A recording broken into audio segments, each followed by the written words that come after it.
Show.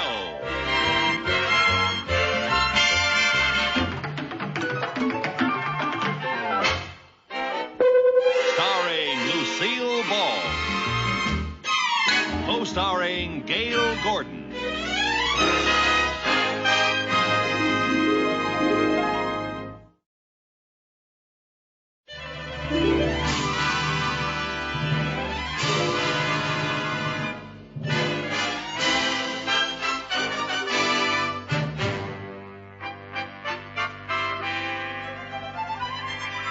Good morning.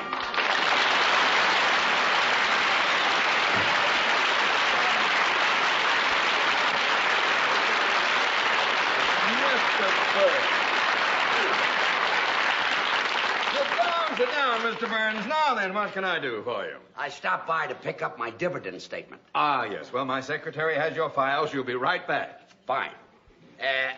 Do you smoke cigars, Mr. Mooney? Yes, I do, yes. May I have one?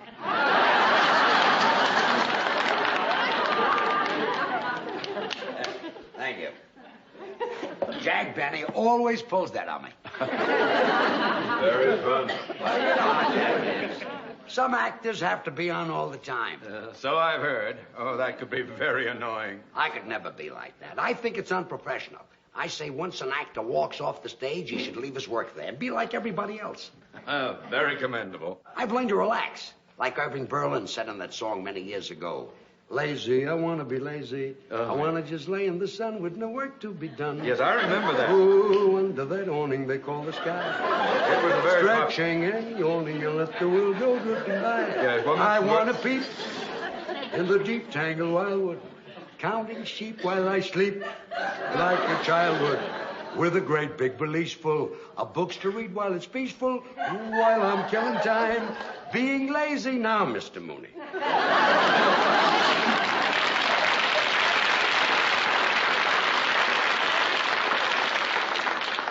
Maybe I can find your file, Mr. Burns. It should be here under the B's. All right, Martin, Miller, Munson, Murph. Under the B's?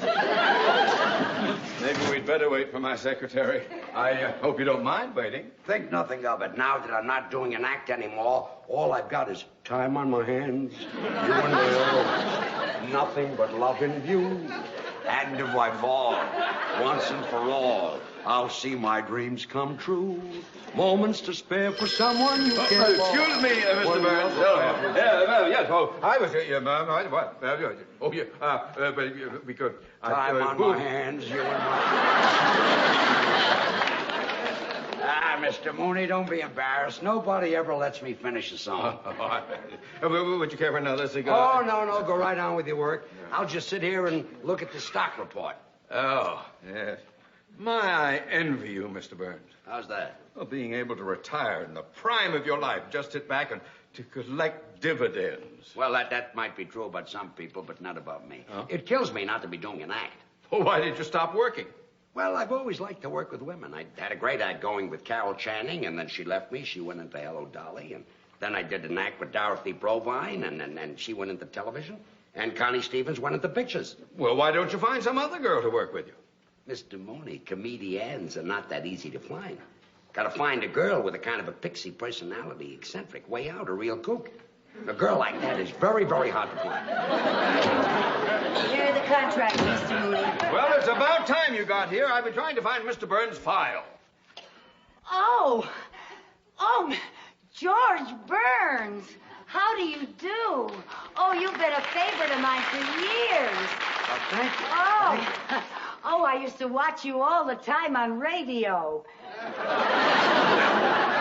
watch me on radio? I mean, I used to listen to you on television. Listen to me on television. Yeah, that was the year my picture tube went out. You should have gone back to watching me on radio. Oh,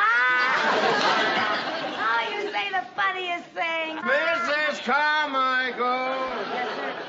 I've been trying to find Mr. Burns' file. It is not under the B's. Oh, I must have put it under the X's. Why would you put the B file under the X's? Well, that poor little file never has anything in it. What here? Well, where is it? Well, no, I don't know. Wait a minute. Oh, I bet I know what I did. You see, Mr. Burns, I always have trouble remembering names, so I took a course in word association. Now, Burns reminds me of fire. So you filed it under the F's? No, fire reminds me of stove. So you put my file under the S's. No, stove reminds me of pot roast. It's your turn. You filed it under the P's? No, pot roast reminds me of noodles. Mrs. Carmichael, you're making me angry. It's making me hungry. And noodles reminds me of my mother. It's your turn. Noodles remind you of your mother? Yeah, she made the best noodles, and I'll bet that's where I put your file. Under noodles. No, under gravy. Mrs. Carmichael, I don't know what I'm going to do with you. I know what I'm going to do with her. Start a whole new career. Mrs. Carmichael. Yes, sir. Have you ever thought about going on the stage?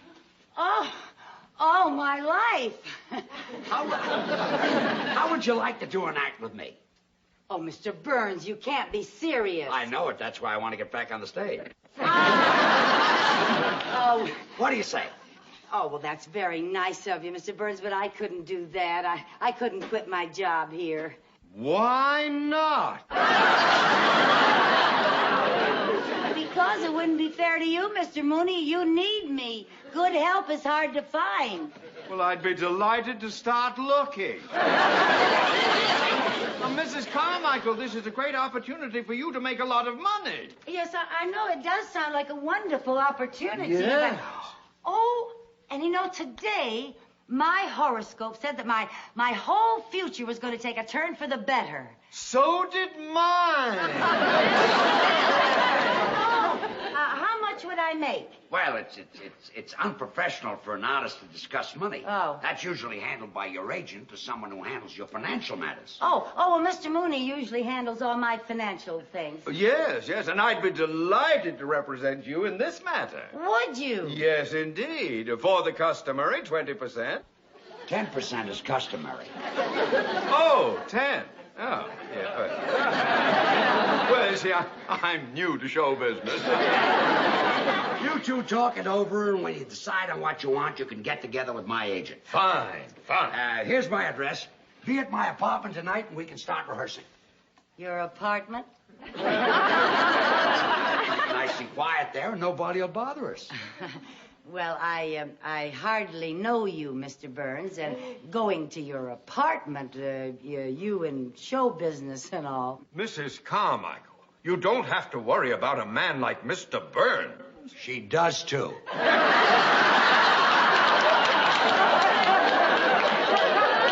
I didn't mean that you aren't a gentleman, Mr. Burns. I just meant that... Well, I meant you're a man, and if I go to your apartment, people might talk. What people? There won't be any people there. And when I talk, nobody believes it anymore. We'll see you tonight. Okay, Goodbye, Mr. Mrs. Burns. Carmichael. Well, thank you. Goodbye, Mr. Mooney.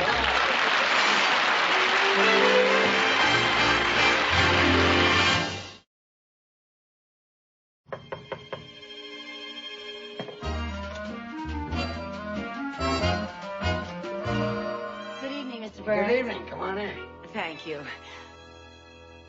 Oh, what a lovely apartment. Well, I'm glad you like it. Oh, it's so beautiful. Are you ready to try a little rehearsal? Oh, yes. I can hardly wait to find out what I do on the stage.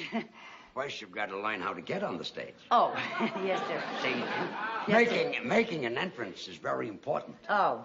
Now, let's see. Where are we? That'll be the wings right there. Oh, uh-huh. Now, this will be center stage. Yes, sir. Yeah.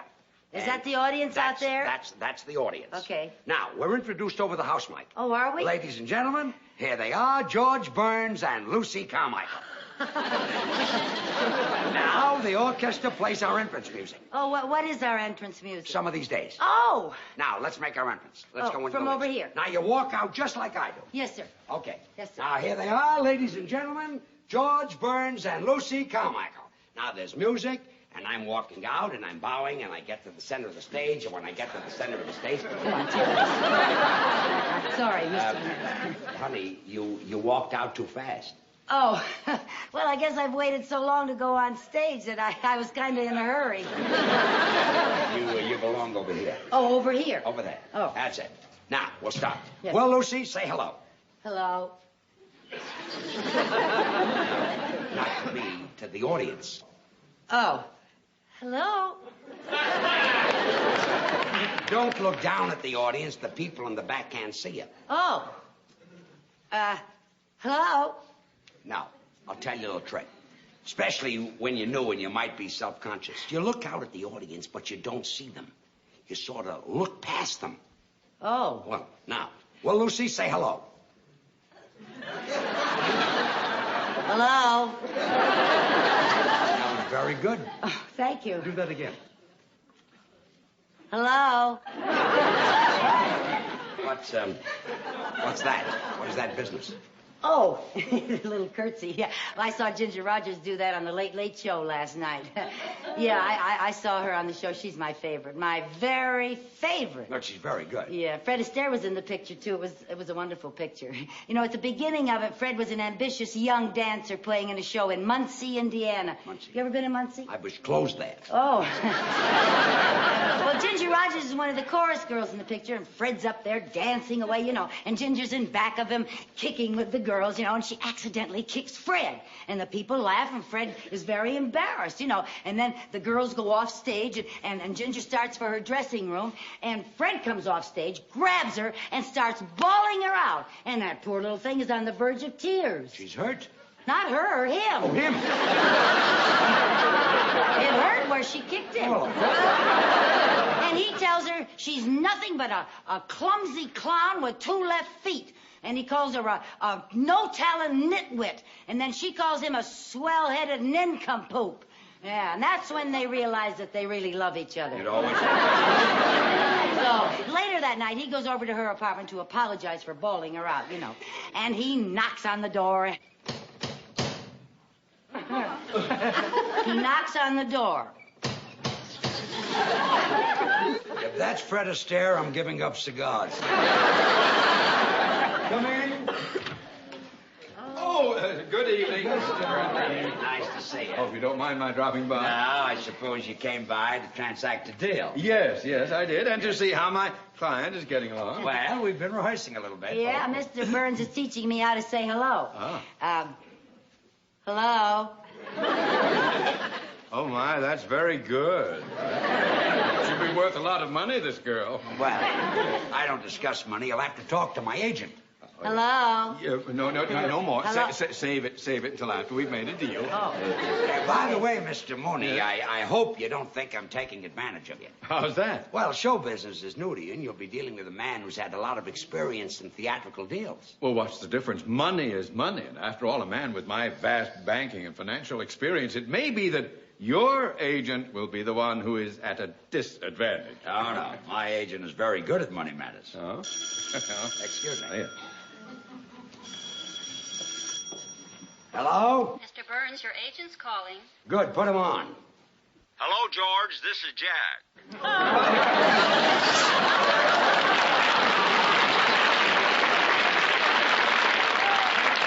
Just in time. Mrs. Carmichael's agent is here right now. Fine. Let me talk to him. Good. Here he is. His name is Mooney. Mr. Mooney. Hey, Mr. Mooney, my agent. What's his name? Benny. Jack Benny. Jack Benny is your agent?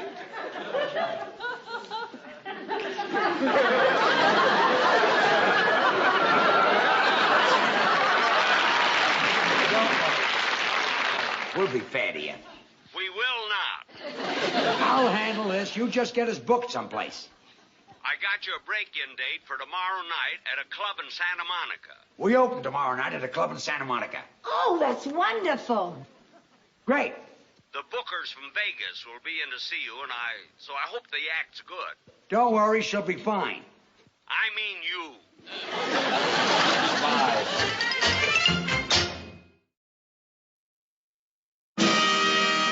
And now, ladies and gentlemen, George Burns and Lucy Carmichael.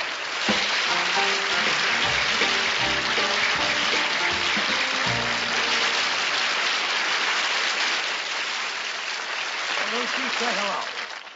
Hello. Well, now that you're on the stage, what are you going to do? Oh, well, when I was in the beauty parlor this afternoon, I heard a wonderful joke. Would you like to hear it? It had everybody dying laughing. We'd all like to hear it. Oh, well, this one man looked up and said to the other man, "Don't ask me, I just got here myself." Is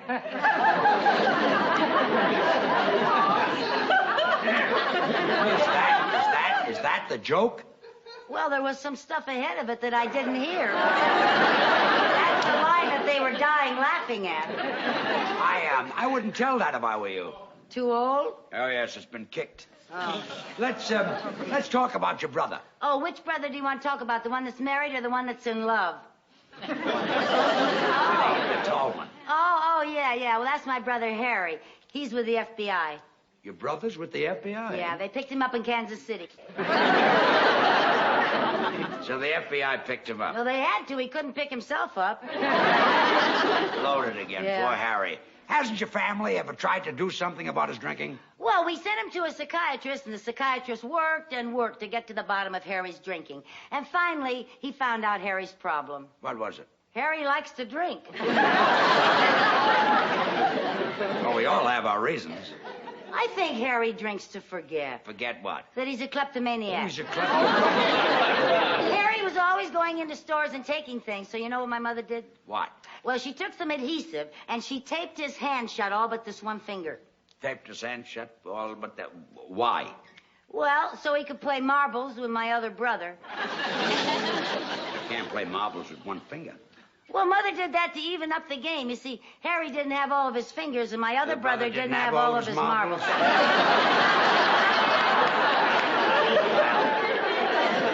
That made the game even. Yes, it did. But when your mother taped up Harry's hand so that he only had one finger, did this stop his shoplifting? Well, it helped. All he could steal were donuts. Harry liked donuts. That's right. It was a donut that broke Harry's back.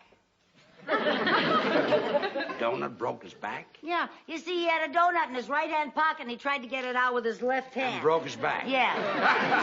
Well, the next time he's got a donut in his right-hand pocket, tell him to try to take it out with his right hand. Mm-hmm. Well, that's kind of hard when you got your pants on backwards. He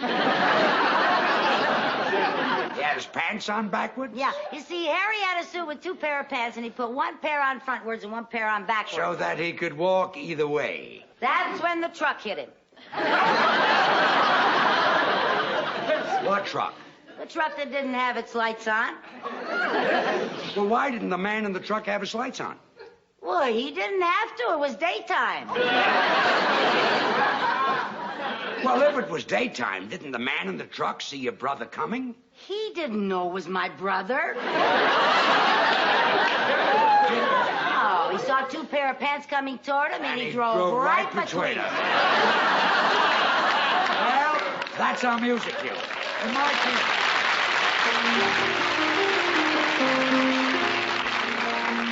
Two sweethearts in a country town, the neighbors say, lived happily the whole day long. Until one day told him he must go away, she wondered then what could go wrong. He said, you know it's true, I love you best of all, and yet it's best that we should part. Just as he went away, he heard his sweetheart say, here's a pretty tempo, Lucy, play with it. Although it broke her heart. Some of these days. Yes, some of these days. You'll miss me, honey. You're gonna miss me, honey. Some of these days. Yes, one of these days. You'll feel so lonely. You'll be feeling, oh, so You'll lonely. miss my hugging. You used to love it when I'd hug and squeeze you. Miss my kiss. You'd ask for more, and I tease you. Miss me only. You want me only. When you go away. When you're a million You'll miles. feel so lonely. In the evening when the sun goes Just down. for me only. I'll be on the other side of town. For you know, honey. Oh, you know, baby. You had your way. That you went and had your way. And when you leave me, I know 'twill grieve me. You can bet you're gonna be full of sorrow. You miss your blue-eyed baby some of these days.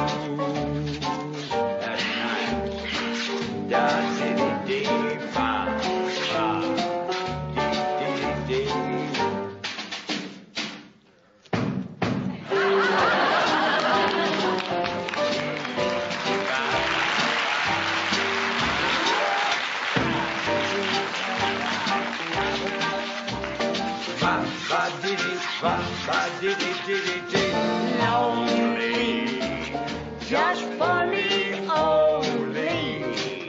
'Cause you know, honey, hey, that you had your way. That you've had your way. And when you say goodbye, wipe that tear from your eye. You're gonna miss your baby. You're gonna miss your red-haired mama. You're gonna miss your blue-eyed baby. Somebody's miss your blue-eyed baby. Somebody's.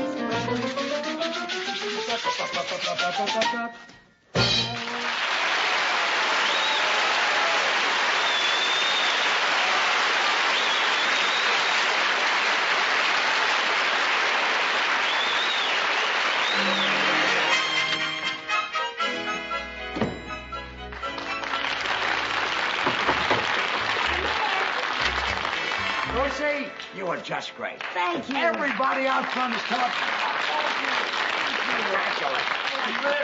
Oh, Michael, I couldn't be more proud of you. Oh, Mr. Mooney, that's the first time you ever kissed me. Well, banking and show business are different. You know, this girl is sensational, and the men from Las Vegas have offered $10,000 for the act. $10,000? They'll go as high as 15 if you won't sing.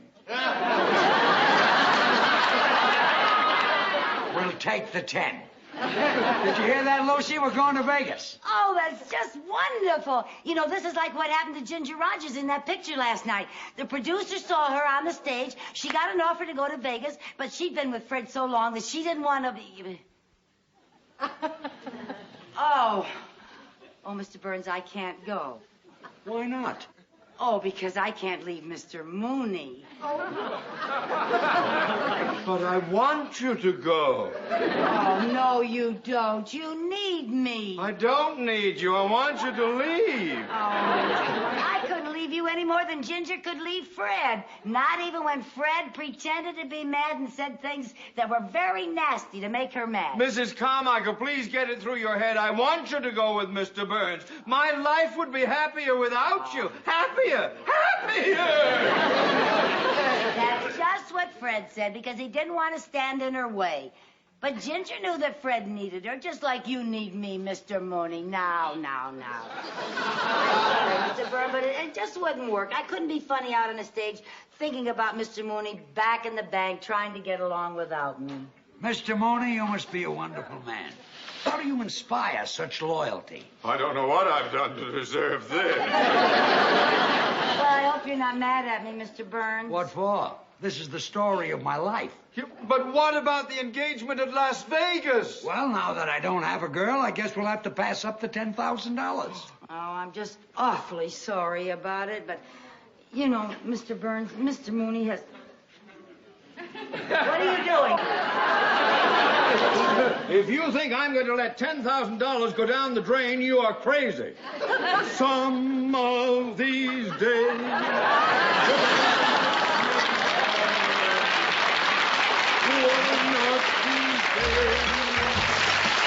You're going to feel so